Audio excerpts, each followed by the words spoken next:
Good morning बाळको, केम छो भाई? मजामां? जलसा जिंदगी में? जो भाई नवा लेक्चर में आपणे जोई लईए। आज 5मा चेप्टरनी छेल्ली जे थियरीओ बाकी छे बधी पतावी दईशुं। जोजो मस्त एकदम माइंड ब्लोइंग थियरीओ छे तमारी।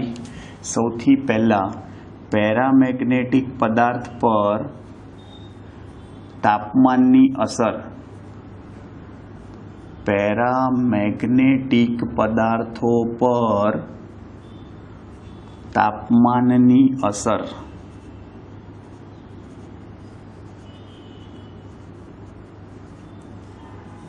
सांभळजो। हवे भाई पेरामेग्नेटिक पदार्थों पर तापमाननी असर जे छे आने तमे एवुं बी कही शको, आवी रीते बी पूछाय छे, क्यूरीनो नियम समजावो। क्यूरीनो नियम भाई पियर क्यूरी नामना वैज्ञानिक हता, एमणे एवुं कीधुं हतुं पेरामेग्नेटिक पदार्थों माटे। जोजो पियर क्यूरीए कह्युं हतुं के पेरामेग्नेटिक पदार्थ में उद्भवतुं पेरामेग्नेटिक पदार्थ में उद्भवतुं अथवा उद्भवती मैग्नेटाइजेशननी तीव्रता, उद्भवती मैग्नेटाइजेशननी तीव्रता ए बाह्य चुंबकीय क्षेत्र, ए बाह्य चुंबकीय क्षेत्र B0 ना समप्रमाण में, B0 ना समप्रमाण में अने निरपेक्ष तापमानना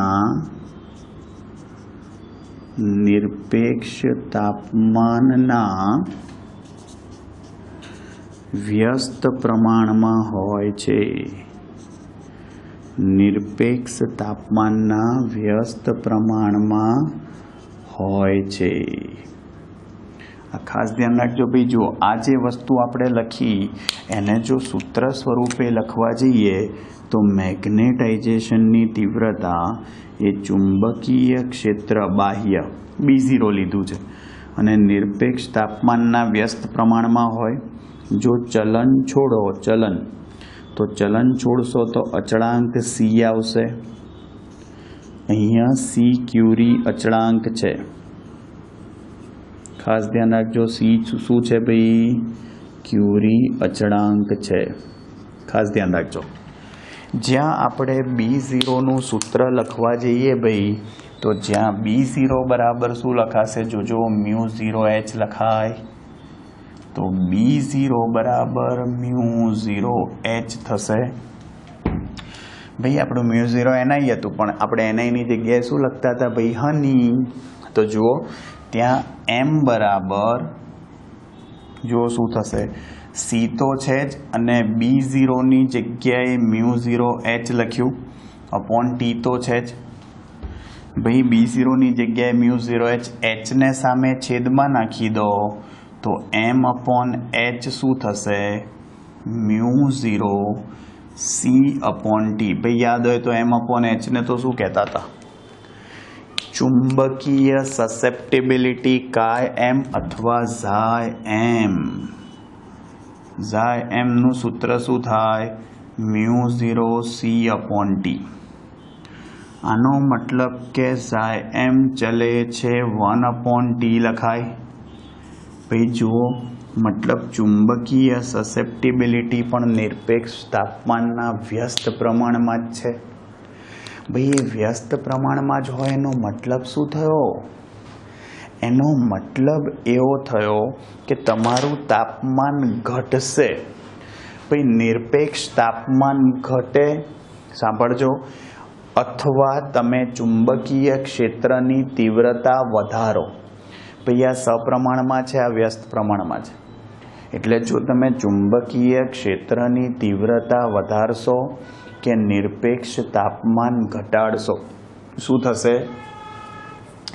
मैग्नेटाइजेशन सतत वधतुं जशे। અને ચુંબકીય સસેપ્ટિબિલિટી પણ સતત વધતી જશે, કારણ કે તમારી જે ડાયપોલ છે પદાર્થમાં રહેલી એ ચુંબકીય ક્ષેત્રને સમાંતર ગોઠવાતી જશે અને તમારી જે મેગ્નેટાઇઝેશનની તીવ્રતા છે, સાપેક્ષ પરમિએબિલિટી છે, ચુંબકીય સસેપ્ટિબિલિટી છે, આ બધામાં સતત વધારો થતો જશે અને એક એવી સ્થિતિ આવશે ભાઈ, કેવી પણ ભાઈ, તો કે જ્યારે બધી જ ડાયપોલ ક્ષેત્રને સમાંતર ગોઠવાઈ જાય ત્યારે ભાઈ મેગ્નેટાઇઝેશન મહત્તમ મળે ભાઈ. ત્યારે એટલે કે સાંભળજો કે જે સ્થિતિમાં ભાઈ પેરામેગ્નેટિક પદાર્થની જે સ્થિતિમાં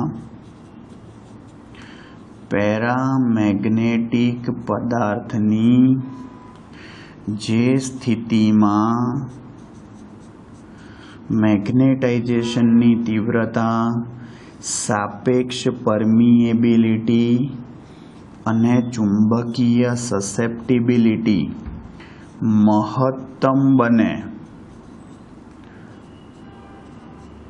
મહત્તમ બને તેને એટલે કે તે સ્થિતિને સેચ્યુરેશન મેગ્નેટાઇઝેશન કહે છે ભાઈ, સેચ્યુરેશન મેગ્નેટાઇઝેશન કહે છે. અને આજે સેચ્યુરેશન સેચ્યુરેશન એટલે સંતૃપ્ત ભાઈ, ધરાઈ ગયા. સંતૃપ્ત સ્થિતિ એટલે ધરાઈ ગયા. તમારે કેમિસ્ટ્રીમાં બી આ વર્ડ બહુ આવતો હોય. સંતૃપ્ત એટલે ભાઈ લિમિટ પૂરી થઈ ગઈ. હા, મેગ્નેટાઇઝેશન કહે છે. એટલે એ વખતે ભાઈ તમે સમજો એમ હોય ને, MS કહેવાય. MS એટલે સેચ્યુરેશન મેગ્નેટાઇઝેશન, મેક્સિમમ એમ સેચ્યુરેશન આવી ગયું.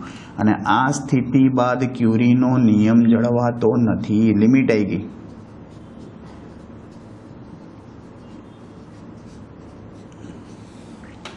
ક્યુરીનો નિયમ જળવાતો નથી, ધ્યાન રાખજો. ક્લિયર? મસ્ત છે ભાઈ, આવડે ભાઈ. આ બહુ જ અગત્યની થિયરી છે. હા, સહેલી પણ મસ્ત થિયરી છે, ધ્યાન રાખજો. આનાથી ઊંધું ભાઈ, જો તમે તાપમાન વધારો ને તો બધી ડાયપોલ અસ્તવ્યસ્ત થઈ જાય, તમારી MUR બધું ઘટતું જાય. પણ એની વાત નથી કરી, એટલે આપણે આટલું જ લખવાનું છે. આ ખાસ ધ્યાન રાખજો. અને સેચ્યુરેશન મેગ્નેટાઇઝેશન કહેવાય. અને ત્યારબાદ ક્યુરીનો નિયમ જળવાતો નથી ભાઈ. ડાયામેગ્નેટિક પદાર્થોની આપણે વાત જ નહીં કરતા, આપણે પહેલાં બી કીધું હતું, નામ જ ડાયા છે, બાકી ગોંડા જેવા છે. ઓકે, હવે જોજો એના પછી એના પર અસર બી ના થાય, એટલે મતલબ નહીં ભાઈ. જોજો, ફેરોમેગ્નેટિક પદાર્થો પર તાપમાનની અસર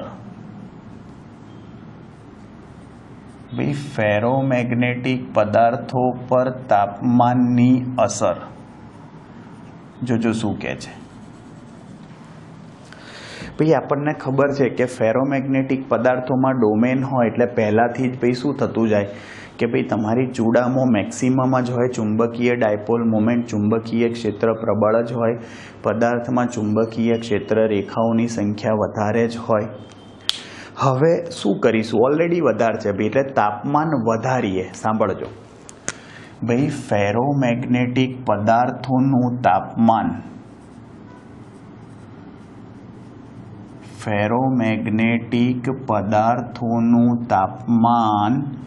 ભાઈ વધારતા શું થાય તો કે ભાઈ ડોમેન બંધારણ વિકૃત થતું જાય. મતલબ ભાઈ જે બધી ડાયપોલ સમાંતર હતી એની જગ્યાએ ઘણી ડાયપોલ હવે અસ્તવ્યસ્ત થવાથી વિરુદ્ધ દિશામાં ગોઠવાવા લાગશે. ઓકે, તાપમાન વધારતા ડોમેન બંધારણ વિકૃત થતા પરિણામી ડાયપોલ મોમેન્ટમાં ઘટાડો થાય છે. સમજી ગયા? હવે આવું કરતાં ભાઈ તમે સમજો તાપમાન વધારતા ગયા એટલે સામે ભાઈ તમારી ચુંબકીય ડાયપોલ મોમેન્ટ ઘટતી ગઈ અને ઘટતા એક સ્થિતિ એવી આવે એવી કે જ્યારે તમારો ફેરોમેગ્નેટિક પદાર્થ જે છે એ પેરામેગ્નેટિક પદાર્થમાં ફેરવાઈ જાય. હા, ડોમેન વિકૃત થતાં ડાયપોલ બહુ જ ઘટી જાય. પેરા ભાઈ પછી ડાયામાં ના ફેરવાય, કારણ કે એ તો પદાર્થના ગુણધર્મો જ જુદા જુદા છે. ઓકે, તેનો મતલબ શું થયો ભાઈ? જે તાપમાને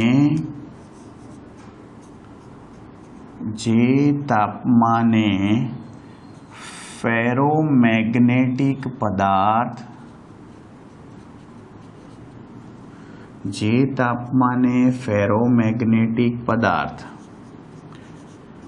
પેરામેગ્નેટિક પદાર્થમાં ફેરવાય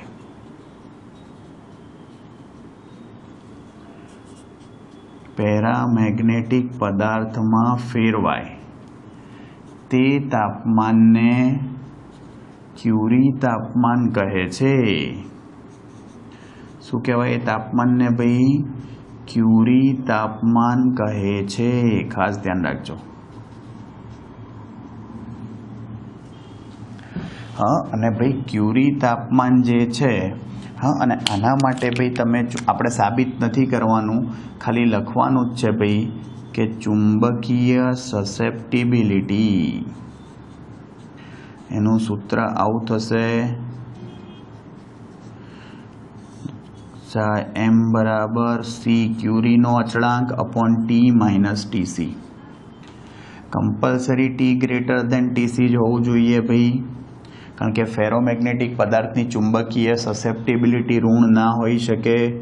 c ક્યુરી અચળાંક છે અહીંયા, અને ટી શું છે ભાઈ? તમારું તાપમાન, અને ટીસી ક્યુરી તાપમાન છે, અને ટી તાપમાન એટલે ટીસી કરતાં વધારે તાપમાન જ હોવું જોઈએ ટી. સિમ્પલ. ભાઈ આ તમારા ફેરોમેગ્નેટિક પદાર્થો પર શું થઈ? તાપમાનની અસર. હવે જુઓ ભાઈ, આપણે ફેરોમેગ્નેટિક પદાર્થો માટે જ શું કરીશું જોજો હવે. તો કે ભાઈ આપણે ફેરોમેગ્નેટિક પદાર્થો માટે જ આલેખ દોરીએ છીએ, જેને હિસ્ટેરિસિસ વક્ર કહેવાય.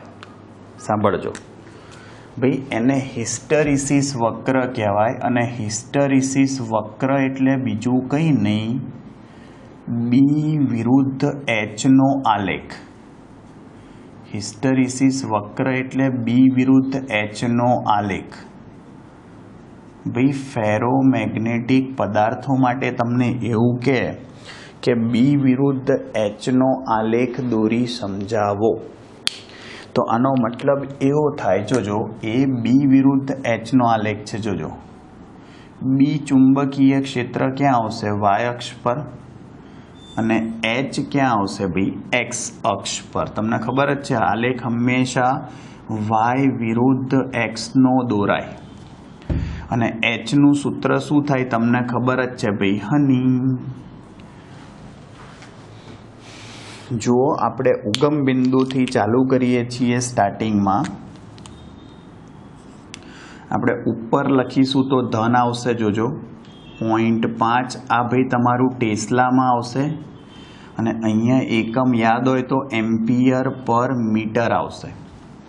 ભાઈ 0.5 છે, 1 છે, અને 1.5 છે. થોડું દૂર લખું ચલો એટલે આલેખ મોટો આવે. ભાઈ 0.5 તમારે તો લાઈનો હશે એટલે વાંધો નહીં આવે, અને આ 1.5 એવું ને એવું નીચે ભાઈ -0.5 -1 -1.5. જોજો ભાઈ અહીંયા આગળ ભાઈ હવે આપણે શું કરીશું? એ 100 અને 200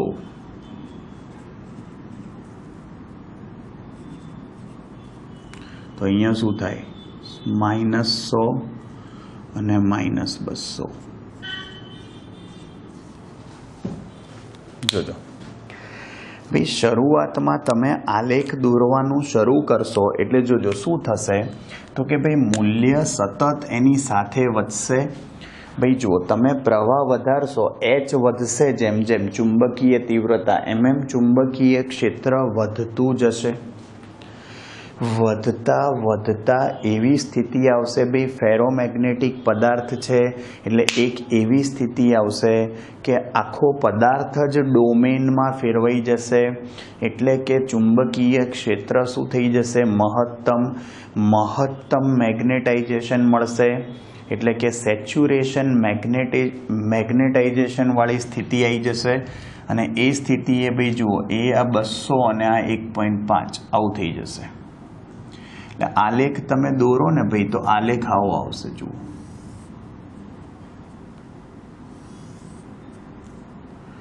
આવો આલેખ આવશે. એ આ વધતા વધતા વધતા કયા બિંદુએ આવી ગયા ભાઈ? એ તો આ ઓ એ વક્ર છે.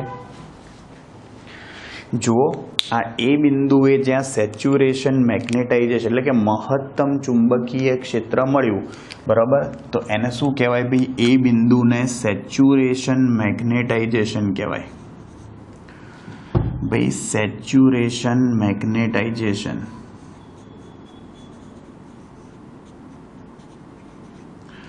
Saturation magnetisation. અને ત્યાં તમારું જે BS છે એટલે કે ચુંબકીય ક્ષેત્ર એ લગભગ 1.5 ટેસ્લા જેટલું હશે. ભાઈ હવે ભાઈ તમે પ્રવાહનું મૂલ્ય ઘટાડતા જાઓ. જોજો ભાઈ, પ્રવાહનું મૂલ્ય ઘટાડતા જાઓ, ઘટતા ઘટતા ભાઈ જોજો, એ અહીંયા આગળ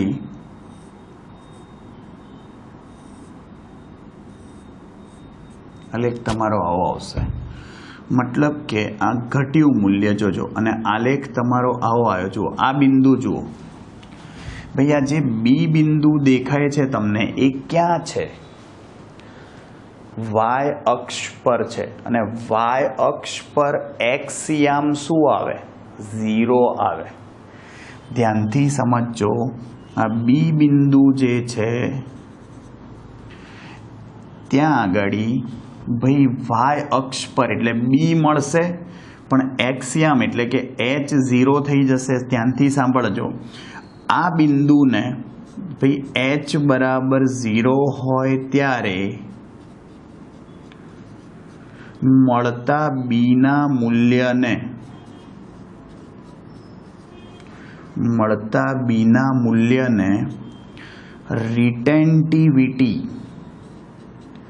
રિટેન્ટિવિટી અથવા ગુજરાતીમાં લખી શકો તમે આને, અને અથવા રિમેનન્સ કહે છે.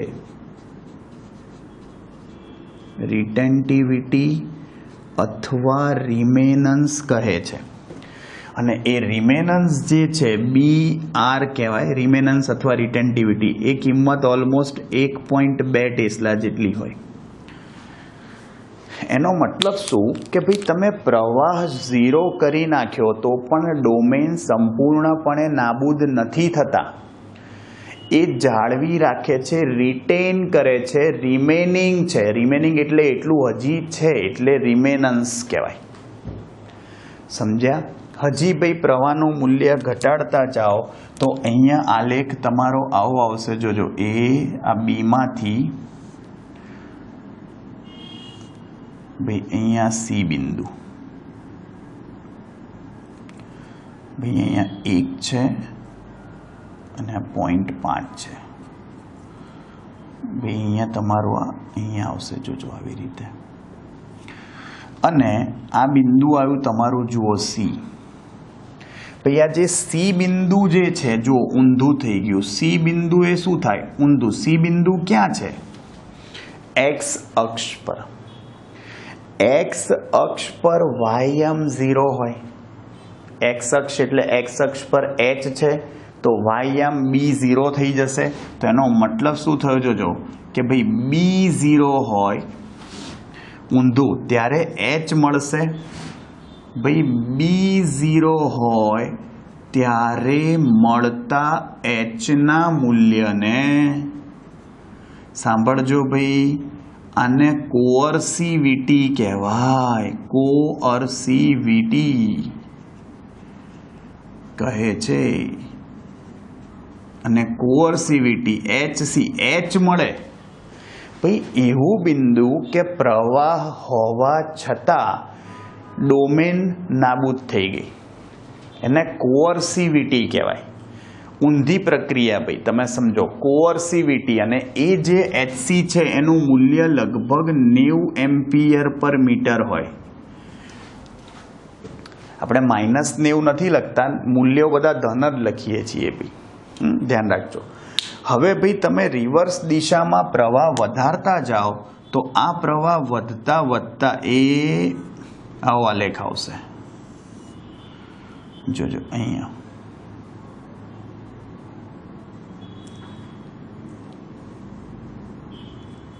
એ આવો આલેખ આવશે.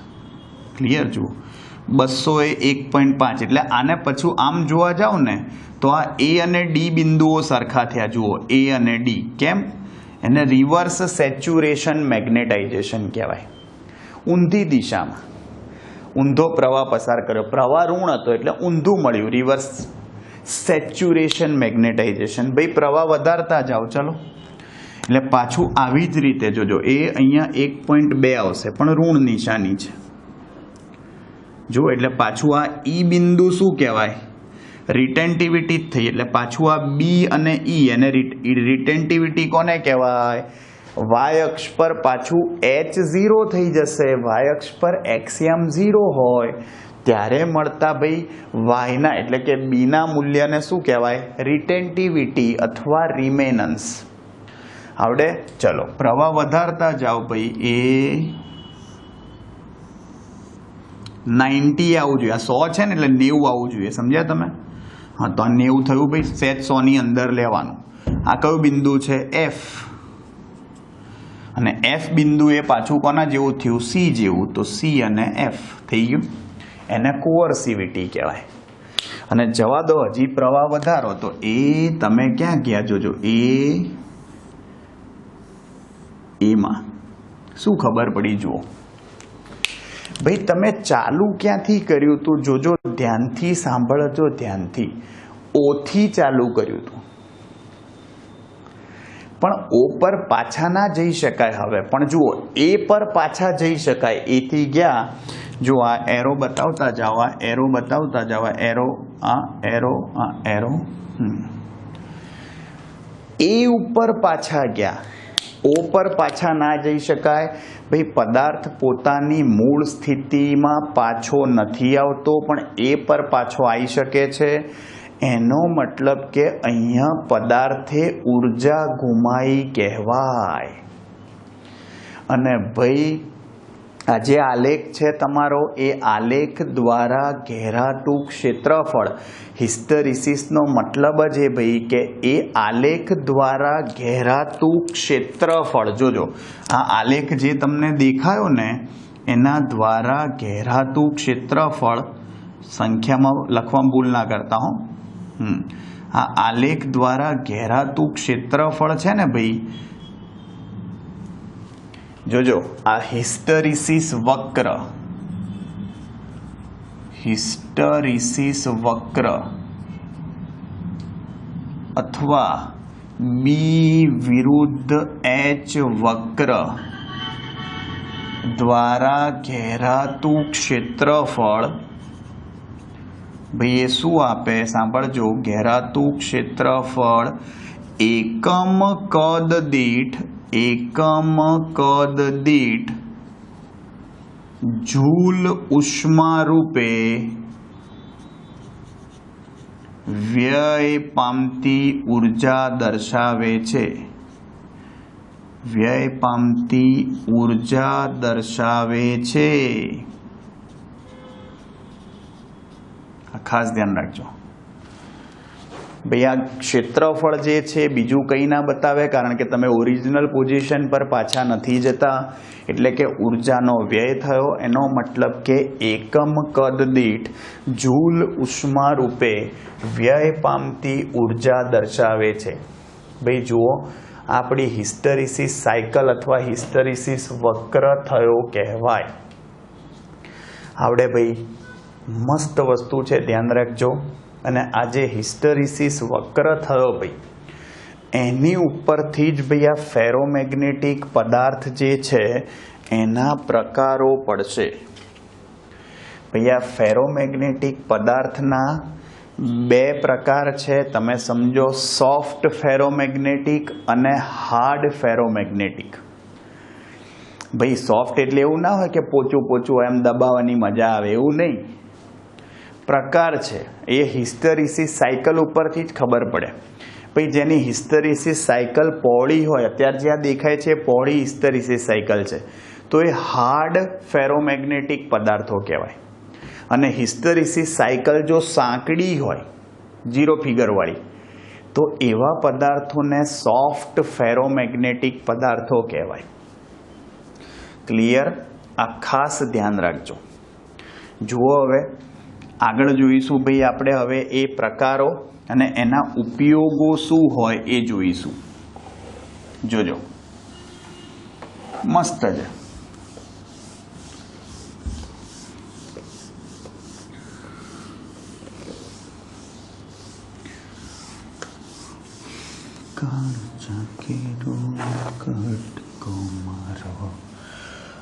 ઘાટથી છૂટી ગયો, ચાકેરો કટકો મારો, ઘાટથી છૂટી ગયો તારો,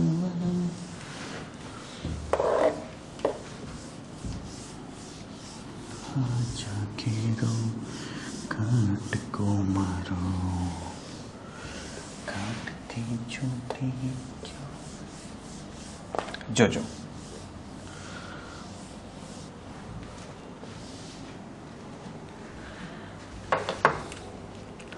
ભાઈ જોજો ભાઈ, સોફ્ટ ફેરોમેગ્નેટિક પદાર્થો,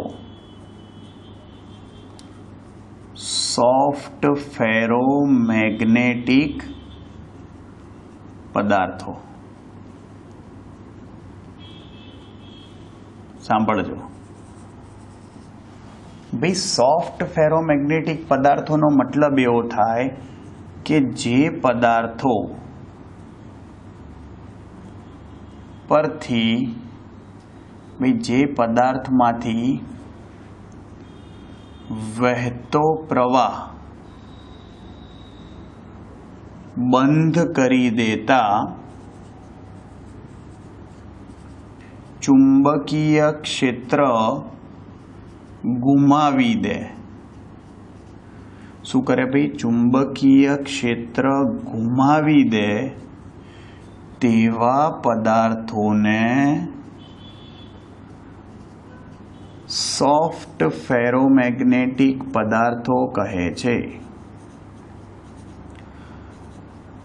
ભાઈ જે પદાર્થોમાંથી વહેતો પ્રવાહ તમે બંધ કરી દો, હા, તો ભાઈ એવા પદાર્થોને, અને ત્યારે ચુંબકીય ક્ષેત્ર ગુમાવી દે, તો એવા પદાર્થોને શું કહેવાય?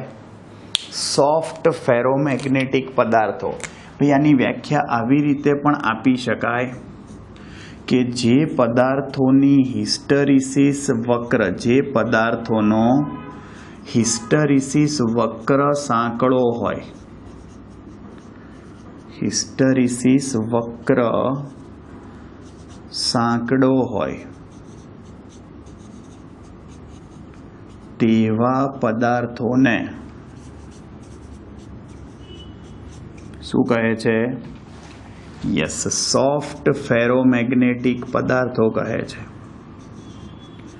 સોફ્ટ ફેરોમેગ્નેટિક પદાર્થો કહે છે. ભાઈ આનો મતલબ જ એવો થયો. જુઓ, તમે ધારો કે આના માટે બી વિરુદ્ધ એચનો આલેખ દોરો ને, તો હમણાં દોર્યો તો એમાં એ આપણે હાર્ડ જ કહેવાય ભાઈ. હા, આનો તમે આલેખ દોરવા જાઓ ને,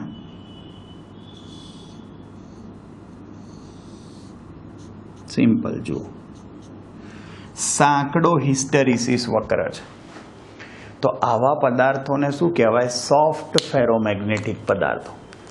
કહેવાનો શું મતલબ ભાઈ, આવા પદાર્થો પર તમે ચુંબકીય ક્ષેત્ર મતલબ જ્યારે પ્રવાહ પસાર કરો ત્યારે પ્રબળ ચુંબકીય ક્ષેત્ર જ ઉત્પન્ન તો કરે, મતલબ એની પરમિએબિલિટી તો ઊંચી જ છે, એટલે કે ચુંબકીય ક્ષેત્ર સંગ્રહ કરવાની ક્ષમતા તો જોરદાર જ છે. પણ વાત શું છે, તમે જેવો પ્રવાહ પસાર કરવાનું બંધ કરી દો ને એટલે તરત જ એ ચુંબકીય ક્ષેત્ર ગુમાવી દે. તરત જ ભાઈ તમે સમજો એ શું કરે, ગુમાવી દે ચુંબકીય ક્ષેત્ર. અને એટલા માટે જ ભાઈ એને સોફ્ટ કહેવાય. શું કીધું ભાઈ, આવા પદાર્થોની પરમિએબિલિટી ઊંચી હોય, આવા પદાર્થોની પરમિએબિલિટી ઊંચી હોય પરંતુ રિટેન્ટિવિટી અથવા રિમેનન્સ ઓછી હોય છે. રિટેન્ટિવિટી એટલે સમજ્યા ને તમે, રિટેન્ટિવિટી એટલે ટુ રિટેન મતલબ જાળવી રાખવાની ક્ષમતા ઓછી હોય છે. ઓકે, આ ખાસ ધ્યાન રાખજો. હવે અગત્યની વસ્તુ એટલે જ ભાઈ તમે સમજો, આના ઉદાહરણ તરીકે કોણ આવે, નરમ લોખંડ.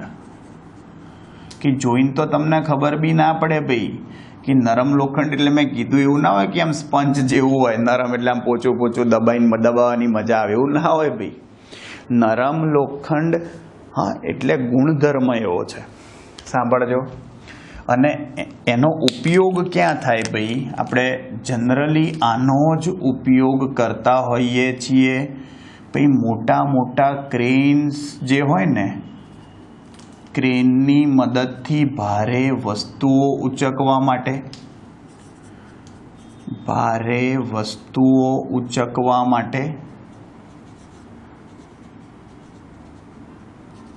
ભાઈ ટેલિફોન રિસીવરમાં, પછી ભાઈ ભારે વસ્તુ ઉંચકવા ટેલિફોન રિસીવર, અને ભાઈ સ્પીકરમાં, ઇલેક્ટ્રિક ઘંટડી બેલ આવે ને ભાઈ, ઇલેક્ટ્રિક બેલ, આવી બધી જગ્યાઓએ ભાઈ એનો ઉપયોગ થાય. આવડે ભાઈ, આ ખાસ ધ્યાન રાખજો. બીજું સિમ્પલ આવશે તમારા હાર્ડ ફેરોમેગ્નેટિક પદાર્થો. ભાઈ હાર્ડ ફેરોમેગ્નેટિક પદાર્થમાં શું હોય જોજો, હાર્ડ ફેરોમેગ્નેટિક પદાર્થો ભાઈ સિમ્પલ હાર્ડ ફેરોમેગ્નેટિક પદાર્થો વ્યાખ્યા આનાથી ઊંધી થઈ જશે કે જે પદાર્થોમાંથી વહેતો પસાર થતો પ્રવાહ બંધ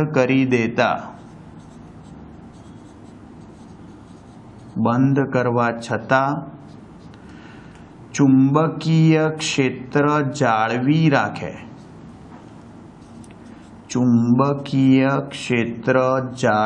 રાખે તેવા પદાર્થોને, જુઓ જાળવી રાખે એટલે એની રિટેન્ટિવિટી ઊંચી થઈ ગઈ ને, સમજી ગયા, રિટેન કરી રાખે તેવા પદાર્થોને હાર્ડ ફેરોમેગ્નેટિક પદાર્થો કહે છે.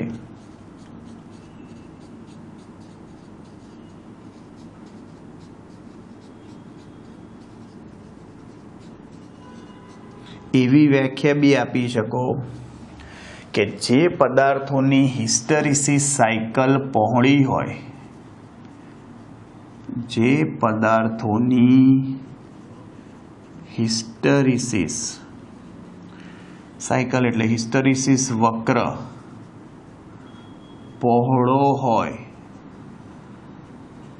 તેવા પદાર્થોને શું કહે છે ભાઈ, હાર્ડ ફેરોમેગ્નેટિક પદાર્થો કહે છે. હાર્ડ ફેરોમેગ્નેટિક પદાર્થો કહે છે. આવડે? પદાર્થોનો હિસ્ટેરિસિસ વક્ર પહોળો. ભાઈ સિમ્પલ. આનો મતલબ તમે આના માટે બી વિરુદ્ધ એચ નો આલેખ દોરો ને.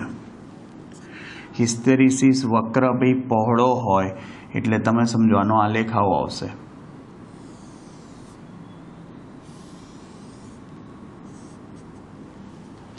હિસ્ટેરિસિસ વક્ર પહોળો હોય તો આવા પદાર્થોને શું કહેવાય?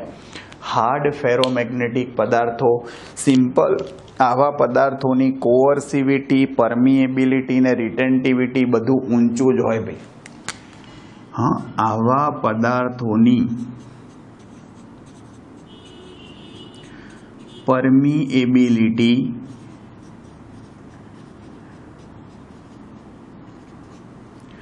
ઊંચી, રિટેન્ટિવિટી વધુ, જાળવી રાખવાની ક્ષમતા અને કોઅર્સિવિટી પણ વધુ હોય છે.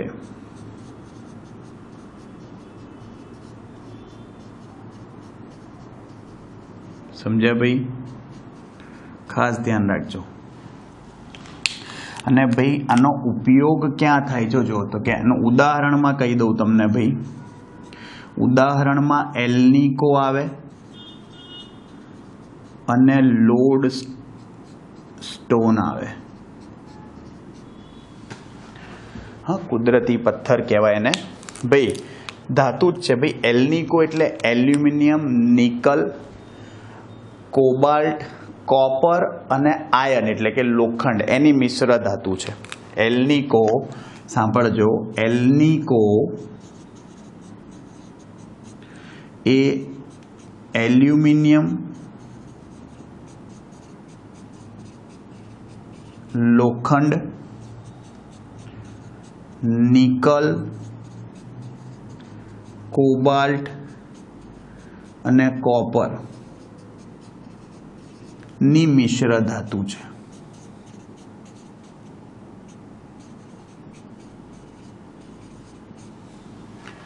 સમજી ગયા ભાઈ? ખાસ ધ્યાન રાખજો. હા, અને ભાઈ કંપાસની જનરલી સોય બનાવવા માટે એનો ઉપયોગ થતો હોય. હા, હાર્ડ લોખંડનો બી ઉપયોગ થાય એવું બી કહી શકો તમે. અને એનો ઉપયોગ ભાઈ ક્યાં થાય? કાયમી ચુંબકો બનાવવા માટે ઉપયોગ થાય ભાઈ. કાયમી ચુંબકો બનાવવા માટે. અને ચુંબકીય અને હા, કંપાસની સોય. કંપાસ એટલે હોકાયંત્ર ભાઈ. એની સોય બનાવવા માટે પણ આનો ઉપયોગ થાય. હા, કાયમી ભાઈ જુઓ, કાયમી ચુંબકો એટલે પરમેનન્ટ મેગ્નેટ કહેવાય. અને વિદ્યુત આનો ઉપયોગ આ એવું કહેવાય. નરમ લોખંડનો ઉપયોગ ક્યાં થાય? ઇલેક્ટ્રોમેગ્નેટ બનાવવા માટે. આ બધા એના ઉપયોગ છે. આ બધા ઇલેક્ટ્રોમેગ્નેટના ઉપયોગ છે ભાઈ. આ નરમ લોખંડનો ઉપયોગ ઇલેક્ટ્રોમેગ્નેટ બનાવવા માટે થાય.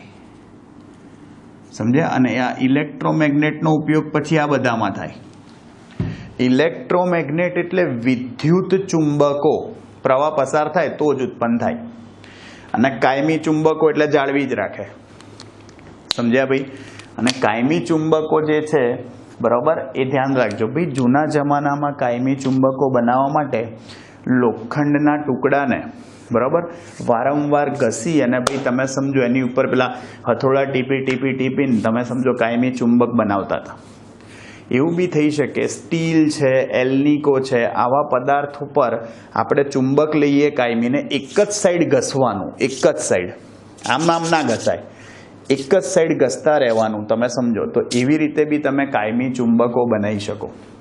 અને ત્રીજી મેથડ એવી છે કે ભાઈ ફેરોમેગ્નેટિક પદાર્થોને સોલેનોઇડમાં મૂકી અને એમાંથી પ્રવાહ પસાર કરો તો એ પણ શું બની જશે? તમારું કાયમી ચુંબક.